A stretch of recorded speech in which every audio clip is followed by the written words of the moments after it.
वसई विरार शहर महानगरपालिकेवर फेरीवाल्यांनी एक मोर्चा काढलेला आहे, जो आपण परिसर बघताय. मी मुख्यालयाच्या परिसरामध्ये बाहेर उभा आहे. जर गेटवर बघाल तर आपण इथे धरणे आंदोलन पाहायला मिळतंय.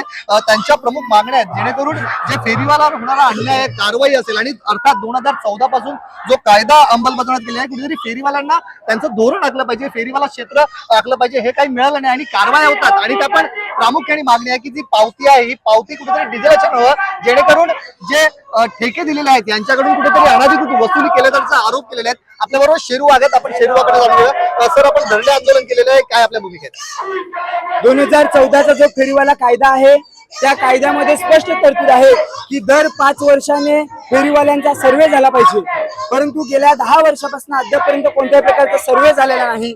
त्याचबरोबर सर्वे केल्यानंतर त्यांची मतदार यादी बनली पाहिजे, निवडणुका झाल्या पाहिजेत, जी लोक निवडून येतील समितीवर त्यांना विश्वासात घेऊन फेरीवाला झोन डिक्लेअर केला पाहिजे, त्या फेरीवाल्यांना आयडी पासवर्ड दिलं पाहिजे, त्यांना ओळखपत्र दिलं पाहिजे.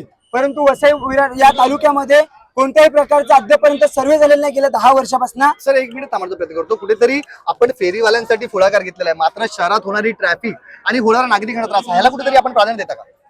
100%. मला एकच सांगायचं आहे की फक्त फेरीवाल्यांमुळे ट्रॅफिक होत नाही.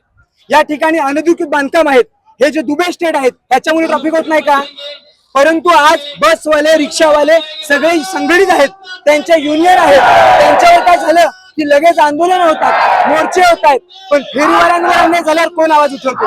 या ठिकाणी जर तुम्ही बसलं तर या सगळ्या मोठ्या प्रमाणात महिला आहेत, या आदिवासी महिला आहेत, या कोळी महिला आहेत, या आगरी महिला आहेत, 100-200 रुपयाचा धंदा करतायत. आणि कायदा आहे ना फेरीवाल्यांचा, जर फेरीवाल्यांमुळे ट्रॅफिक होते तर त्यांना उठवा, आपण पर्याय द्या. सर, आपण आता आंदोलनाचा भूमिका घेतलेली आहे. आपल्याला वाटतं की आपल्या मागण्या पूर्ण होतील? मी तुम्हाला मगाशी सुद्धा सांगितलं की ज्या पद्धतीने लोकांवर अन्याय अत्याचार कसा करायचा ह्याच्यावर या लोकांनी पीएचडी केलंय, पण ह्यांना झुकवायचं कसं, जनतेचे प्रश्न सोडवायचे कसे, ह्याच्यावर आम्ही पीएचडी केलेले आहे. धन्यवाद, आपण आपला वेळ दिला. हे होते शेरू. कुठेतरी ज्या फेरीवाल्यांच्या मागण्या आहेत या पूर्ण झाल्या पाहिजेत, आणि जर त्या पूर्ण झाल्या नाही तर हे जे आंदोलन आहे अशाच प्रकारे सुरू ठेवण्याचा आदेशही देण्यात आलेला आहे. मात्र जे प्रशासन आहे हे जागं होईल का आणि ह्या ज्यांच्या मागण्या आहेत या पूर्ण होतील का, हेही पाहण्यासारखं ठरणार आहे. नवराष्ट्रकरिता निलेश महाडिक, विरार.